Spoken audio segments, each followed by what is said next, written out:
Hey everyone, welcome back to my channel. My name is Sarah. So for today's video, I'm going to go over what app I use and how I organize myself as far as checklists go for our camping trips. Now this can not only apply to camping, but honestly any family vacation.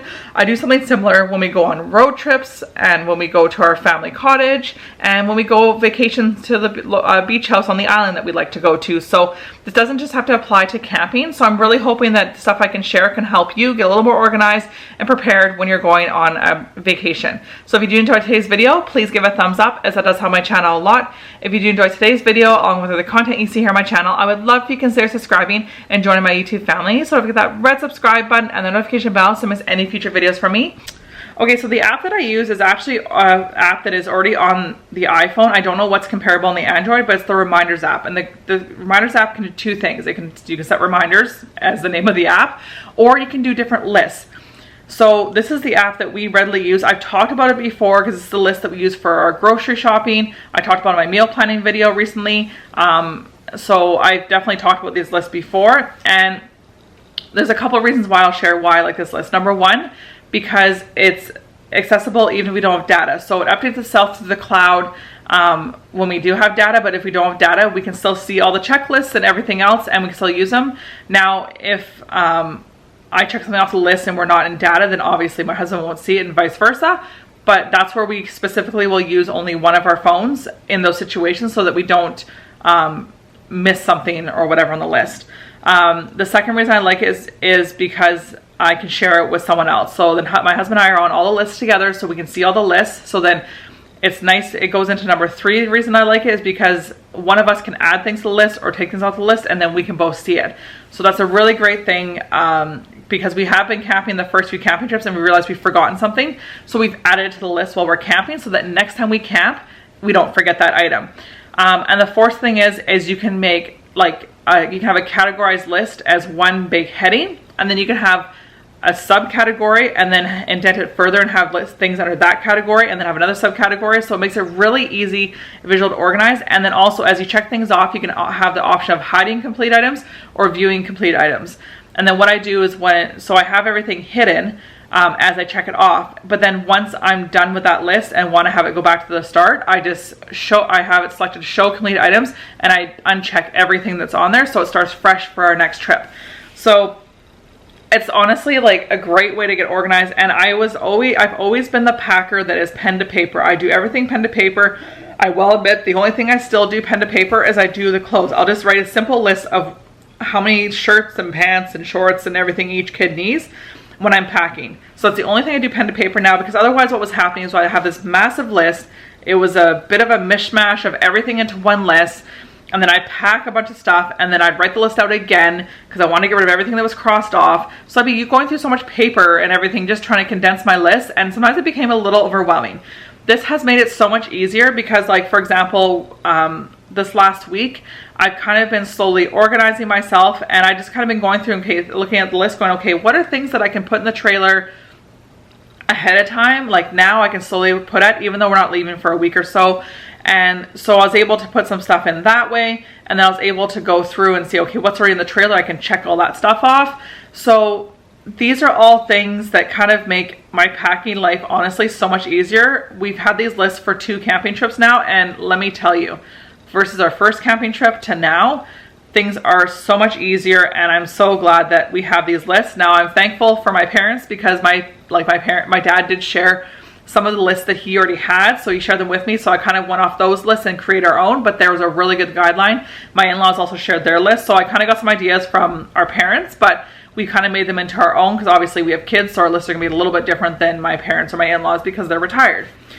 So one of my lists I have is called Meal Plan plus Food Needed. So this is where I simply go through and I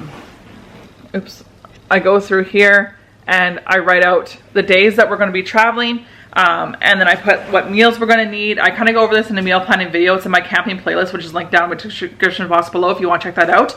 But basically I write out what we're going to have every single day, and then at the bottom of the list I will write out all the different food I need in order for this menu.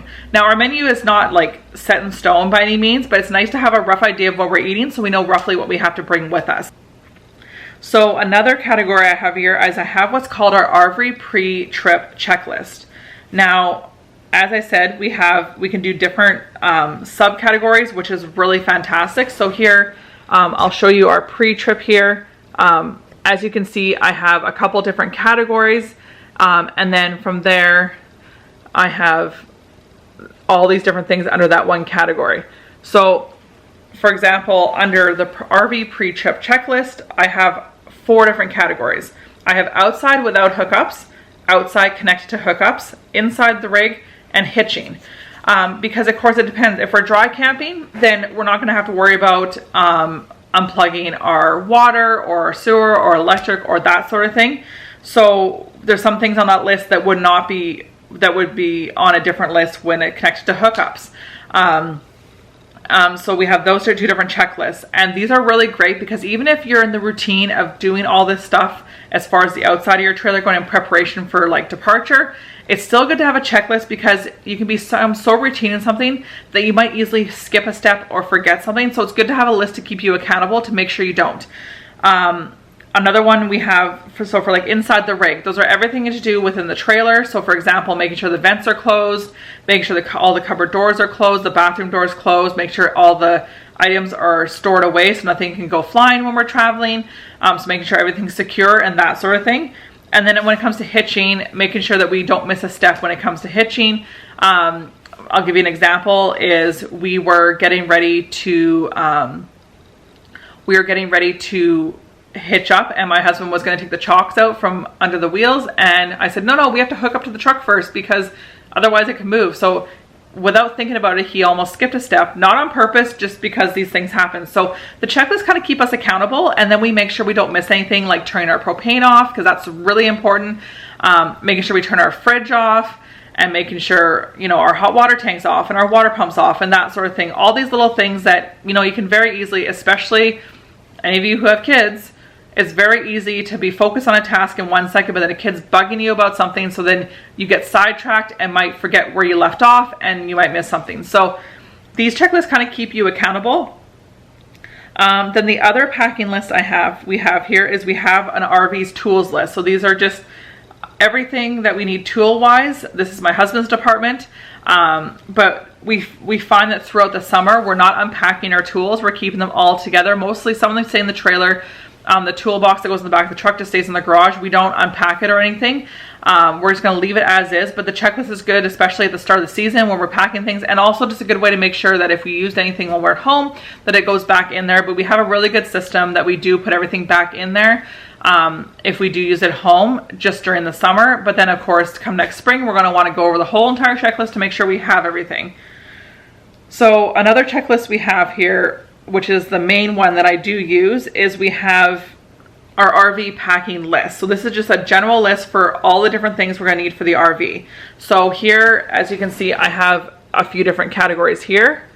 So I have like RV supplies, cooking, personal care, sleeping, and truck for long drive. That's probably a really bad subject line, but I couldn't think of a better title.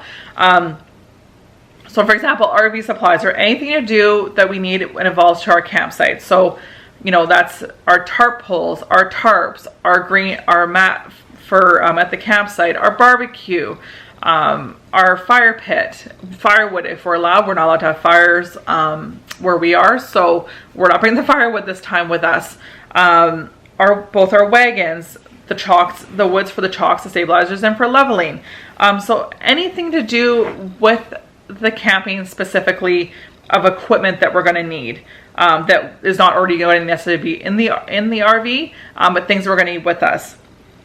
And then like our cooking is some foods that we always have with us. Like I always have bread with us, peanut butter, Nutella, jam, all the condiments, hot dogs, chips, snacky kind of stuff, whatever we want to drink. Those kind of things are kind of standard that we always have with us, so I include that under the cooking. Plus I also have in there like pots and pans, cutlery, our Yeti mugs, our cups, our plates, our bowls, everything to do cooking related. Now, knowing very well that all that is in the trailer, like a lot of that is already in the trailer, but I still have it on here and still check it off every trip, because you never know we may have taken our Yeti mugs inside to use at home, and we don't want to forget to put them back in for our camping trip. Like I know, for example, in the winter, I have this rolly mat that I use in the trailer. I have one at home, but I know in the winter I'm going to take it out and use it at home. So I'm going to have to remember to put that back in once, you know, we go camping again in the fall, right? So make sure we're going to, you know, we have to make sure that we put that back in our Yeti mugs and stuff. So these are things that are our standard cooking stuff, as well as the standard food that we have in our pantry and stuff like that. So that's what's the cooking one. Personal gear is things that we use for fun per se, so, and stuff like that. So we have like my son's kayak and paddle, we have our paddle board, we have the kids' life jackets, my son's bike, the kids' helmets, the kids' scooters or striders if we're taking them with us, chargers for our phones, and the iPads, because if we're going on a long road trip, the iPads will be coming with us. If we were just camping locally, the kids wouldn't have their iPads. I want to make sure I have my camera and all my batteries and that sort of thing. We need to make sure we have all our footwear, coats. So these are things that I wouldn't necessarily just put under clothing. I would just put these things, coats and shoes, and stuff I put under this list, because these are things that are the same for everyone. Everyone's gonna have running shoes, everyone's gonna have water shoes, everyone's gonna have sandals, everyone's gonna have different coats. So these are things I have in here. I also have in here like, you know, the craft supplies for the kids, which yes, they stay in the trailer, but I still have it on the list because come spring I'm gonna probably be topping it off and making sure that we have everything in there for that. My AirPods, and then we have some basic toiletries in here, my son's fishing rod. So personal gears is all that kind of stuff that isn't really what you put on your clothing list, but as I look at it as more the stuff for fun, and isn't the stuff that is essential, but it's the stuff that you want to have for fun. Then I have sleeping. Well, that's pretty self-explanatory. That's like bringing the kids' pillows, the blankets, our pillows, my kids' favorite stuffies, the sleeping bags, and the fitted sheets. So now, yes, most of our sleeping stuff is in there, but our kids like to use their own pillows they use at home, and we like to use ours from our bed. And then our kids have their favorite blankets with them. The sleeping bags are always in there, except for we'll take them out in the winter. Our bed's already made, and the fitted sheets are already on the bunk beds and everything. So all that stuff is already in there. And we do have extra pillows with us, so that if for some reason we forget to bring a pillow with us or something, we are prepared, and we do have a way to we can sleep still, because we still have pillows. They're not my favorite pillows, but at least we'd have something. So I do have the extra ones of those in there as well.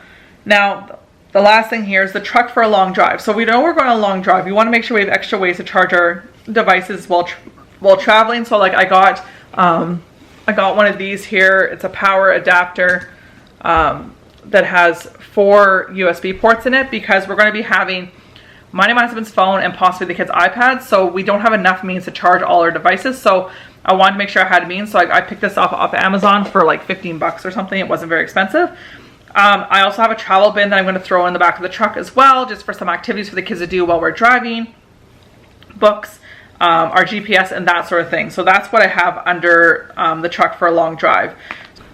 Alright, so that's going to be it for today's video. I hope you found it helpful and informative, and hopefully some of these things you can apply to your vacation planning, and hope they make your life a little bit easier, because I know myself as a mom of 3, and I work part-time, my husband works full-time. These lists help make my life easier when it comes to packing and organizing, and it honestly makes my packing that much quicker, because everything is just at my fingertips as far as my lists.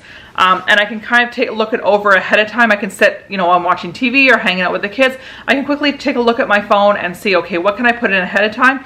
And mentally, I just feel so much better, because I feel that much more organized. So if you did enjoy today's video, please give it a thumbs up, as that does help my channel a lot. If you did enjoy today's video, along with the content you see here on my channel, I would love if you consider subscribing and joining my YouTube family. So hit that red subscribe button and the notification bell so you miss any future videos from me. Thank you so much for watching my video today, and I'll see you in the next video. Bye! It's going down as a child.